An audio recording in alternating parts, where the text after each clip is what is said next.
Hi everyone! Welcome to DianneQ.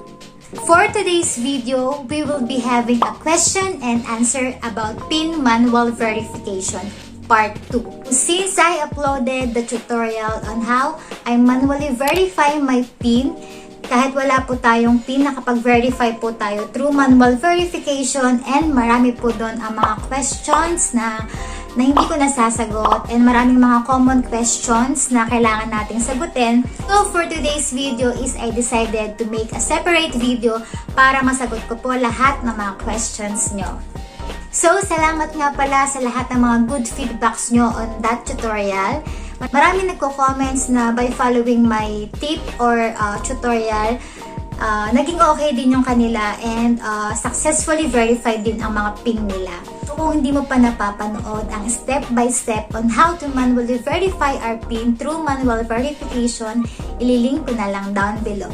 By the way, if you're new here, I am DianneQ, and in this channel, I share some of my life journal, lifestyle tips, and also I focus on making YouTube tips and tutorials. So if you like that content, please consider to subscribe.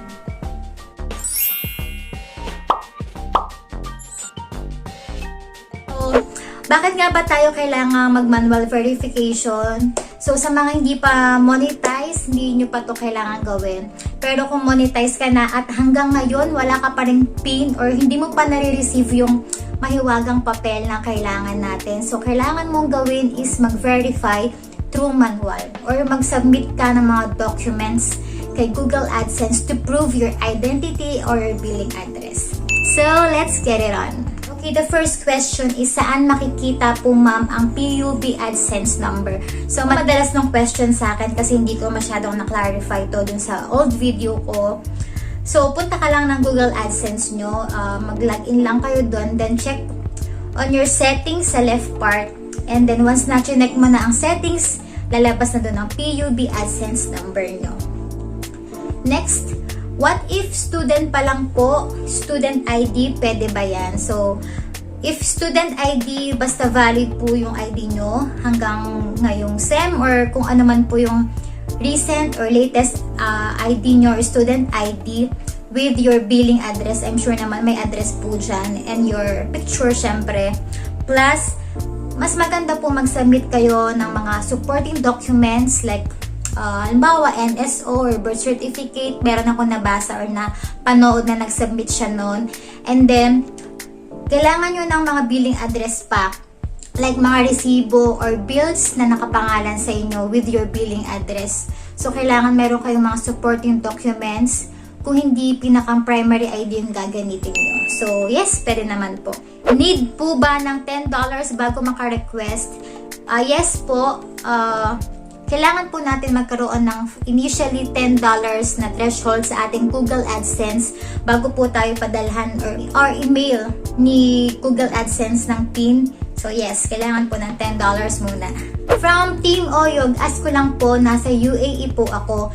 Pero sa Pinas po, nakatira ako sa lugar ng asawa ko. Tapos yung address po ng mga ID ko sa Pinas ay dun po sa mismong lugar ko po. Hindi po kaya yun makaka-apekto sa billing address po. Okay, so basta, ang pinakang secret kasi dyan, kung ano yung na-register mo sa Google AdSense mo, make sure na isasubmit mo na ID is the same with your billing address sa AdSense. Kasi dyan magkakaroon ng conflict kung magkaiba po ng address yung isasubmit nyo. That's why merong mga na-disapprove kasi nga po conflict po yung mga address na sinasubmit nila. So if I were you, hanap po kayo ng mga bills or resibo or mga documents ng kung ano yung nasa Google AdSense nyo.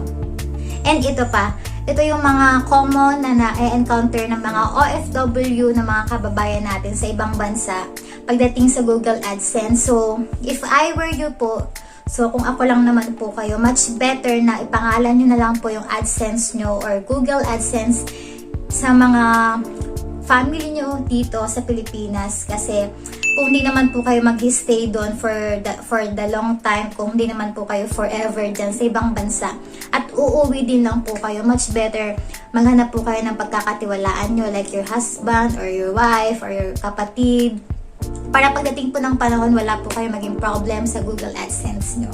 So, yun yung isang tip ko lang if ever you are on OFW. So, yun lang po. Next is from Anjeha. If my address is not verified within 4 months, my ads stop working. But if I enter the PIN after they have stopped working, will the ads come back? Someone please tell me. So yes, after you receive the PIN, the 4-digit numbers on that paper, you will enter that on your verification details, and then after a few days or few hours, your ads will become back, or you'll see your advertisement again in your videos. Balanlay TV, ma'am, name ba ng YouTube account mo ang ilalagay? So no po, Mr. Balanlay TV. Your full name ang ilalagay po ninyo, your first, middle, and last name po ang ilalagay ninyo, not your YouTube channel. From Chinito and Chinita, pwede ba kahit wala pang payment method? Hindi pa kasi ako naka-open ng bank account. Natanggalan ako ng ads ngayon lang. Hindi ko po kasi na-verify, wala pa akong bank account. Yes, kahit po wala pa po kayong bank account, pwede po kayong mag-manual verification. Huwag nyo na pong hintayin na mag-link muna kayo ng banks kasi pag hinintay nyo po, yes, matatanggalan pa po kayo ng ads. So, better to link muna or mag-verify muna kayo ng Google AdSense po ninyo. From Jessie James PH Caster, ma'am, may warning po na less than 1 month na lang yung verify ko ng PIN. Pero wala po kasi yung PIN and kaka-request ko lang din po kahapon. Pwede na po ba ako mag-manually? Thanks. So, Jessie James PH Caster, hindi po.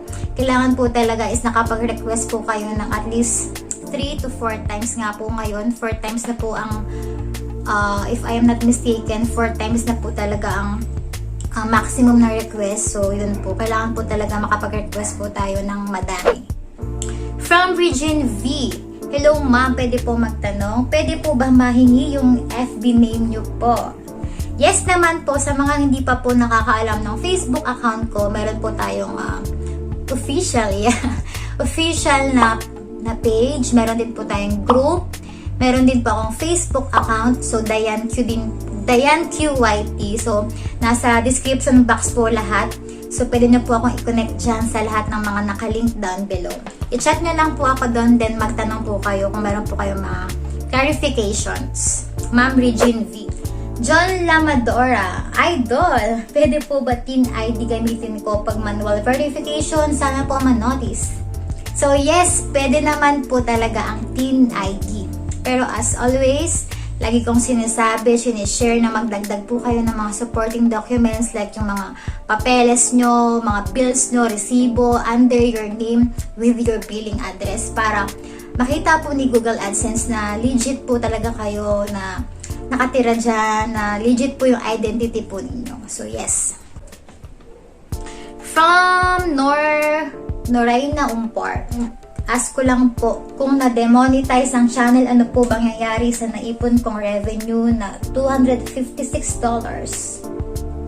So, kung na-demonetize ka at merong laman yung revenue mo or yung Google AdSense mo na $256, don't you worry, nandyan lang naman po yan. As long as active yung account mo or yung Google AdSense, nandyan pa po yan.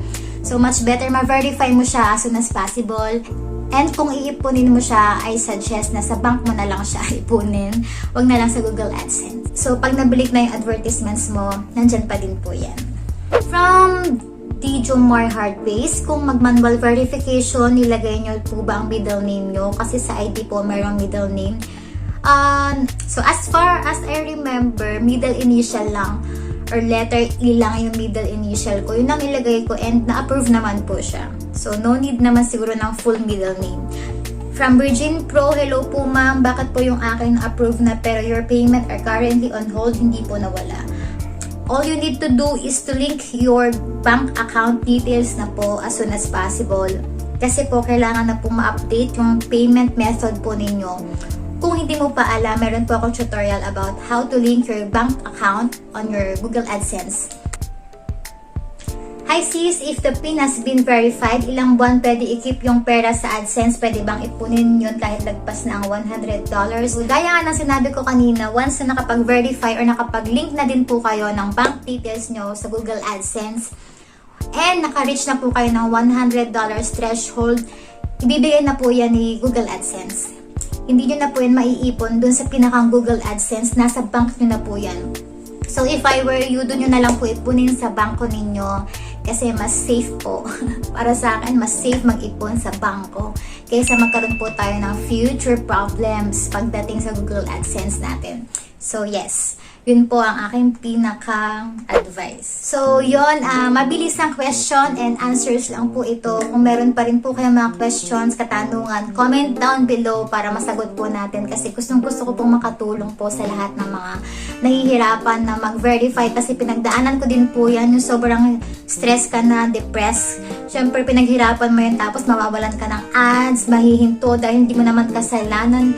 Kumbaga, nagka-pandemic, hindi naman natin kasalanan na matagal dumating yung mga pin natin. And kung ma-approve man po kayo by watching this, congratulations po and more blessings to your channel. So, sa mga hindi pa po nakakapanood ng YouTube tips and tutorials ko na playlist, marami po siyang pwedeng mapanood. I-click nyo lang po ang playlist ko. Kung hindi ka pa nakaka-subscribe, pindutin mo na ang subscribe button dahil marami pa tayong mga future uploads like this. So, that's all for today's vlog. I hope to see you next time. Tandaan, smile more.